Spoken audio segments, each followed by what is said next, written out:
Greetings, pod fans. It's day 16 of Pod Vahida. Pod videos comes up every day in April. And once I had uploaded yesterday's video, I got a message off a good friend, Matt Schuyler, also has an actual name, but he told me that my voice is quite suited to reading horror. So, as a man of the people, I have decided that today we are going to read a creepy story. To get myself in the mood, I'm wearing a wine shirt, the spookiest color. I have a spooky wine glass with a crescent moon on it, and some red wine, because red wine is the best. And that red wine came from a spooky bottle. Ooh!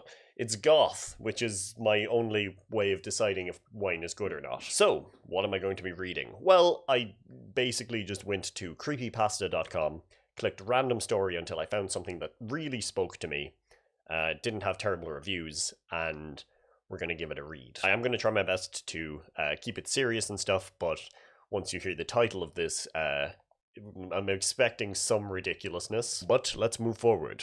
Put the lights down low, cuddle up under the blankets, and let's hear some spooky tales. This is a story called Old McDonald's. The estimated reading time is 9 minutes, and I will leave the link in the info box just in case you want to give it a read yourself. I'm sure many of you have been to a newly remodeled McDonald's. Possibly one with a McCafe.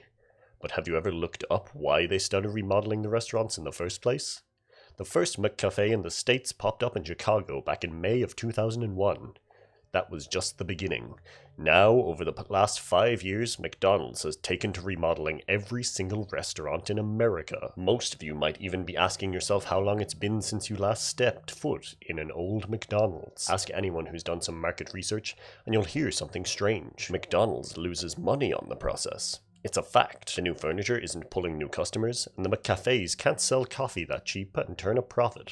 Look at Starbucks prices, and you'll see what I mean. Stakeholders say they wanted a more adult vibe for the restaurant, a classier look for a classier America. Wrong answer. Google it right now. What's McDonald's target age group? It's children and teens. It's always been. So then, why did they start all these remodels? Why would one of the largest corporations in America spend over $1 billion on a terrible marketing strategy?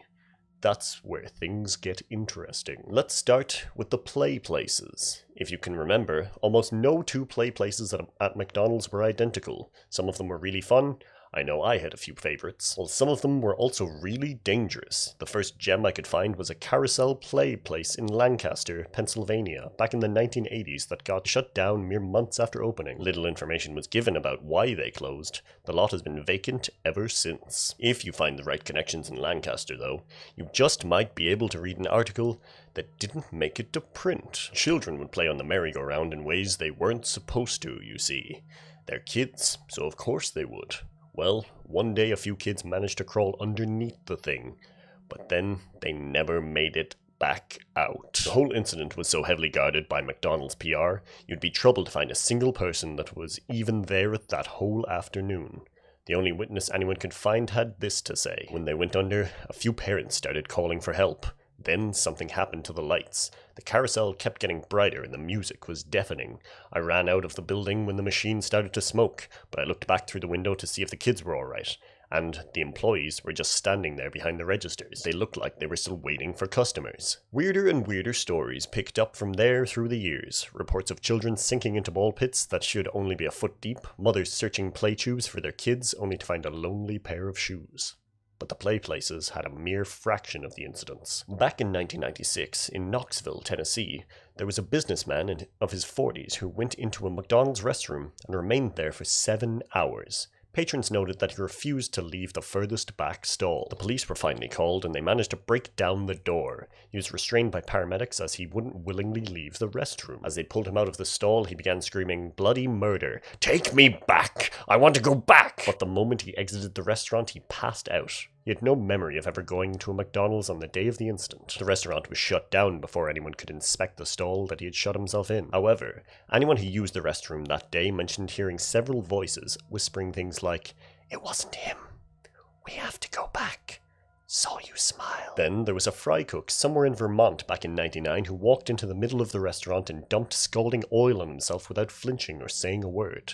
Several of the customers started to laugh and roll around in the burning oil alongside him, and all were rushed to hospital.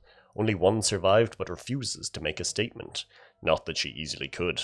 Her throat melted all the way through and had to be completely reconstructed. The manager claimed he didn't remember ever hiring the fry cook and that he wasn't in any official paperwork. His name tag didn't even have a name, just pound, pound, pound, pound written on it. Once again, the McDonald's was closed without a trace. Most of the stories sounded like urban legends to me, but it never failed. Wherever I found a story, a McDonald's had shut down in its wake. Near the late 2000s, the number of cover-ups had become so frequent that McDonald's decided to shut all of them down and rebuild. Every single one. But of course, they'd miss a few. I needed to see one for myself. I remember going in the old McDonald's as a kid, but that was before the frequency of the incidents. That was when it was still safe. There was a small town on the way to my parents' house just off the highway. Oroska was its name. Maybe 100 residents, completely untouched by the outside world, practically forgotten. It was pointless to stop there for any normal reason, because there wasn't a gas station or rest stop. Not even a sign to let you know you were close. Let's just say I had to sneak my way around some very old building permits to discover that they had one of the few McDonald's, aside from some treasured landmarks, that has yet to go through a remodel since the 1970s. How lucky is that? I was surprised they even had a fast food place, yet they didn't have a market or a post office. I planned a trip to my parents' place for the weekend, with a stop at Oroska on the way. It was already dark out since it was the dead of winter and I didn't get off work till 5. I was cold and grumpy about driving at night, but mostly determined. I don't think I would have ever found the place before phone GPS. The turnoff from the highway was just a dirt road with no landmarks or anything. As I pulled into town, none of the houses had lights on. Most of the street lights were out as well, as though nobody had remembered to change the bulbs in years. This place really was untouched. I'd be surprised if most of the residents hadn't moved out or simply died off. It definitely had the makings of a ghost town anyway. I was about to lose hope when I finally saw it. The nauseous yellow light of those golden arches illuming a vacant parking lot in the distance. It buzzed and flickered like a fly zapper running out of batteries. The sign below said, "Eat new eggs McUffin. We like to saw you smile," which I assumed was just a lazy teen's handiwork. I pulled into the lot and carelessly parked my car in the center. There was nobody else there anyway. When I stepped out of my car, I felt a squish under my foot. There was a burger covered in mold with a rancid liquid oozing out. The smell was absolutely vomit-worthy. I jumped out to scrape the contents of the burger from my shoe when I noticed the whole parking lot was covered in trash. There were half-eaten boxes of fries and sun-baked children's toys spilling out of old greased-up McDonald's bags.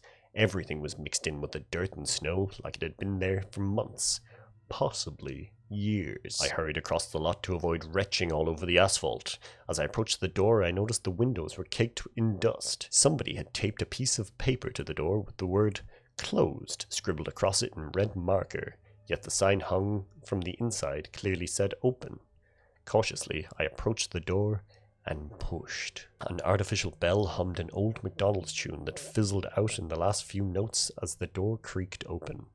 I looked around the fluorescent lit room and saw it was void of life. There was nobody sitting at any of the tables and nobody attending the registers. Somebody had left a tray on one of the tables in the back, but there was no other sign that someone had been here. The inside was at least a little cleaner. The toys on display by the counter were of characters I'd never heard of, likely from before my time. The whole place was covered in faded coats of yellow and red paint, and all the tables had that classic McDonald's wood finish. The wood looked completely rotten, but slathered in coats of polish as a sad attempt to keep it looking new. All of it had a sort of green hue, which I contributed to the old lights. The most noticeable element, though, was the terrible burning plastic smell that stung my nose. I went up to the register. I felt like I shouldn't order anything, but I was hoping maybe I could ask someone a few questions. I waited for a good 15 minutes in silence. I shouted hello, with only a muted echo for a response. I had been to a few McDonald's with bad service in the past, but this was insane. With how dirty the whole place was, I should have expected as much. Just as I was about to turn around and give up, the cash register popped open. It was practically begging me to take a tip for myself. Besides, didn't I deserve a slight reward for wasting my time here? I casually walked over to it and saw at least a dozen 20s stacked high. Looking around to make sure nobody was watching, I reached in to take a few bills, then the thing suddenly snapped right down on my fingers. The metal dug deep into my flesh, leaving a dark trail of blood down the side of the counter. I yelped in pain. Behind the counter, on the other end of the grill, was a first aid kit hanging on the wall. The lights were burned out in the kitchen area, but I needed a bandage. Pronto. I hopped over the table and made my way to the back. The burning smell was getting stronger as I walked. I noticed the grill was covered in a thick layer of grease, completely unsuitable for cooking. I passed by the frying station and the oil was filled to the top with maggots. I quickened my walk to the first aid, hoping to get patched up and out of here as soon as possible. I was starting to realize that this restaurant definitely wasn't open for business anymore, and I probably shouldn't have entered it in the first place. I opened up the first aid kit and had to swallow some vomit. A cloud of mold burst out from it in every direction, followed by the same bubbling black ooze that was in the burger outside. I started coughing and waving my hands in the air to clear the mold dust floating around. The same bell I heard playing that McDonald's tune started up again as I steadied myself. I assumed it was broken like the rest of this dump. I looked back towards the counter and noticed everything seemed further away. I must have been disorientated from losing blood and that awful smell. I looked down at my hand to see how bad the wound was, and my eyes widened. There was no wound on my hand at all. I rushed back towards the counter in a panic when something under the stove caught my foot and I fell. In the darkness, my eyes started to adjust and I saw the outline of a body. Somebody was under there. Maybe they were unconscious and needed help. I yanked the person's arm and a half-decayed body slid out across the floor. They were wearing a McDonald's employee shirt with a name tag that read, "Pound, pound, pound, pound." Their mouth was contorted into a sickening grin, but their eyes were screaming. I tried to shout, but no sound came out, like when trying to wake up from a nightmare.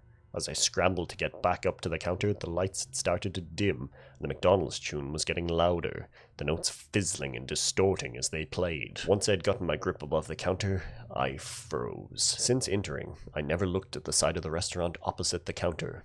There was a play place. The glass separating the main restaurant from the play area had hundreds of bloody handprints smearing down toward the floor. The tube slide was caved in with chunks of red liquid spurting out from the tiny hole left at the bottom. There was a row of nooses tied to the monkey bars in the corner with employees wearing the same pound, pound, pound, pound name tags hanging from them. The tables around the perimeter had skeletons with rotting food left on trays, some of the food hanging from the skulls' mouths.